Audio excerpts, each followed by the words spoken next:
Assalamualaikum warahmatullahi wabarakatuh. Saya Cindy Kotarani dengan NIM 2114040043. Saya di sini akan membawakan surat ke-10 yang dimana adalah surat Al-Hujurat ayat 12 sampai ayat 13 yang berbunyi A'udzu billahi minasyaitonir rajim.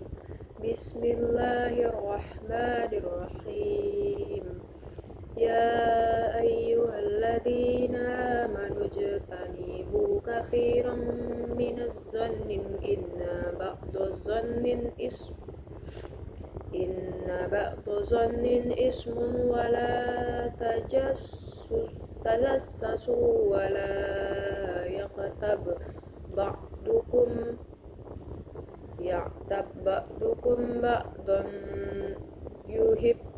ayuhibbu ahadukum an yakul lakum akhihi maitan fakarihtumu wattaqullah innallaha tawwabur rahim. Ya ayyuhan nasu inna khalaqnakum min zakarin wal unsa wa ja'alnakum syu'uban wa qabaila lita'arafu inna akramakum indallah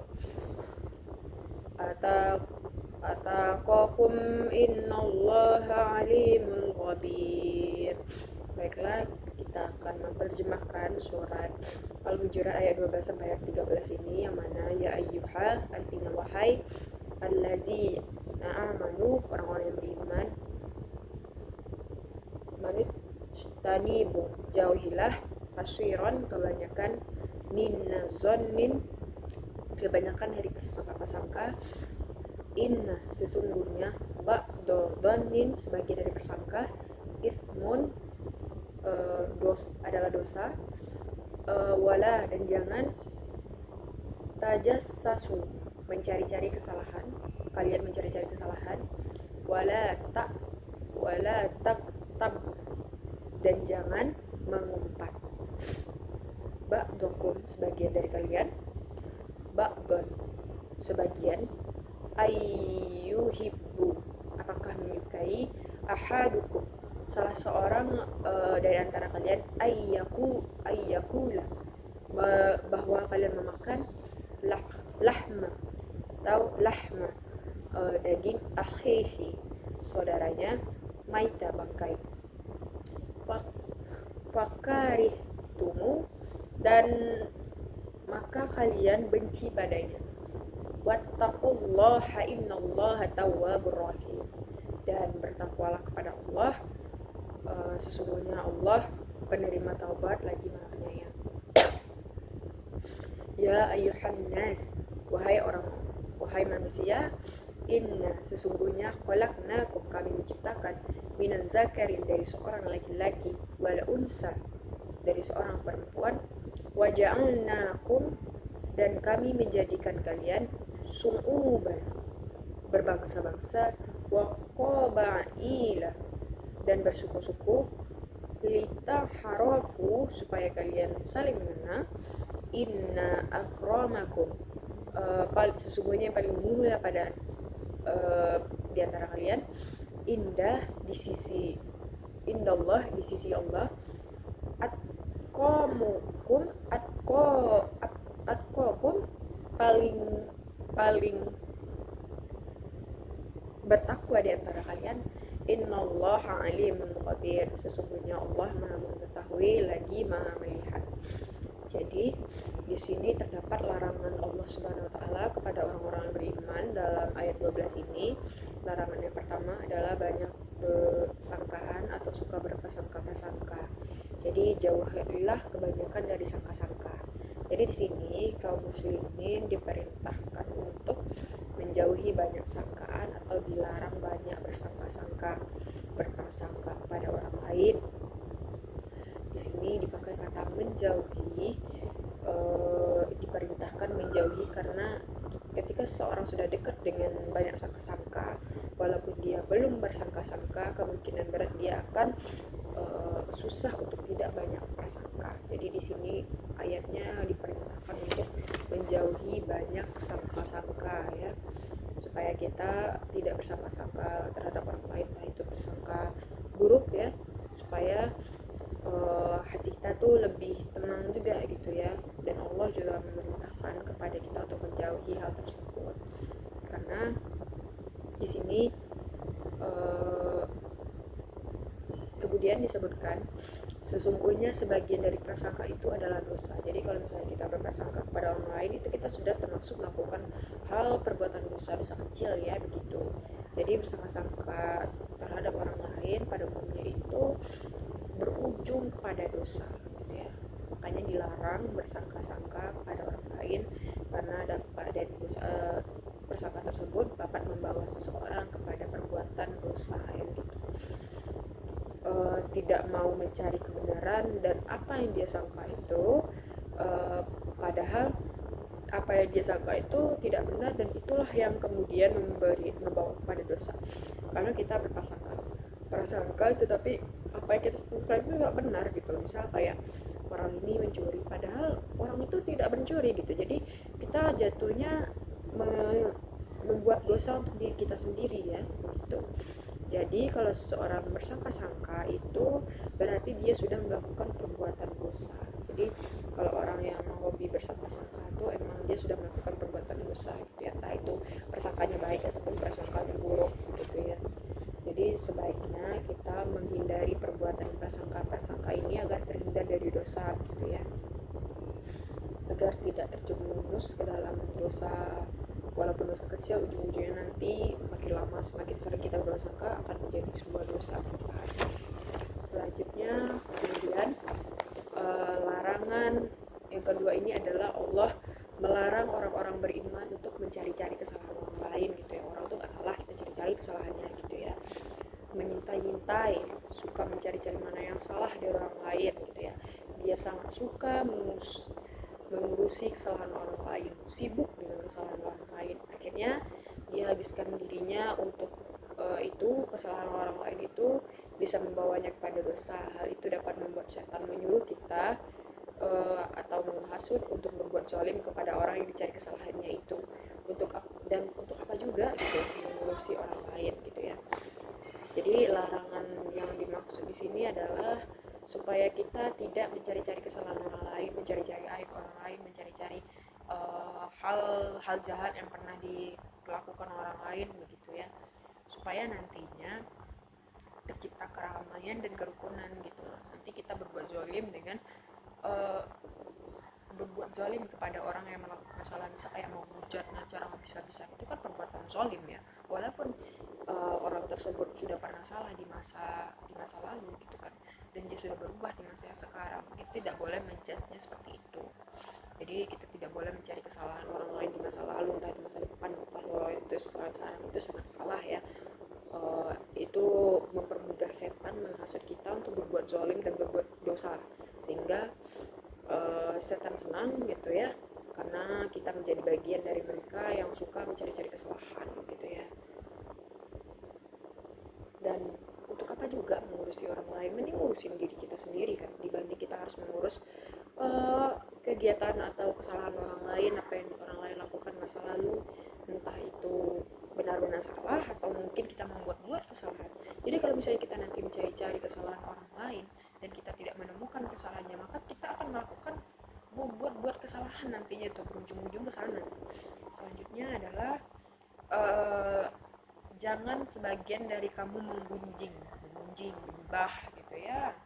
Ini kebiasaan kaum wanita seringkali begini nih. Enggak kaum wanita aja, kaum cowok juga ada. Sebagian dari lain gibah juga itu membicarakan kebahagiaan orang lain, terutama yang buruknya gitu ya. Jarang gitu ya orang gibah yang baik, jarang banget gitu. Pasti orang mencari yang buruk gitu, nanti diomongi dari sini ke sini gitu ya, ketika tidak bersama orang itu. Jadi kita menggibah itu di belakang orangnya gitu loh. Itu emang perbuatan-perbuatan hina dan keji ya gitu. Jadi ghaib, di belakang atau tidak nampak gitu ya. Jadi berbicara di belakang yang tentu saja mungkin dia tidak suka dibicarakan. Kadang ada orang yang di tidak suka untuk diomongi, tidak suka digibai, karena bagi sebagian orang itu mengganggu ya gitu, apalagi nanti tersebar kemana-mana gitu ya. Sekalipun ya kadang yang dibicarakan tuh emang betul, kadang emang dia tukang pencuri, emang dia tuh pencuri, cuma mana ada pencuri mau dibilang pencuri gitu kan, nggak ada.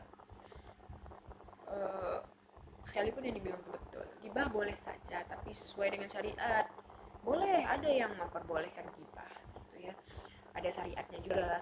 Misalnya kayak mengangkat seseorang jadi pemimpin, tentu kita harus dikaji dong mana yang lemah mana lebihnya, apalagi di antara lemahnya itu belum ada kekurangannya, sebatas dia pantas atau tidak menjadi pemimpin itu boleh dibicarakan.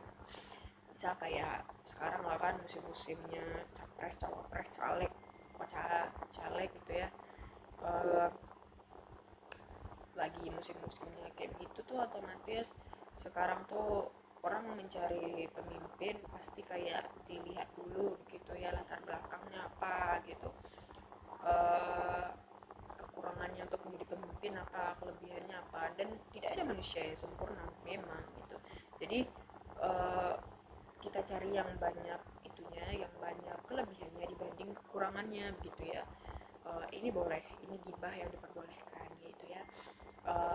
Tetapi kalau gibah misalnya orang itu gini, orang itu anak gak benar, itu nggak boleh, apalagi itu belum tentu faktanya ya.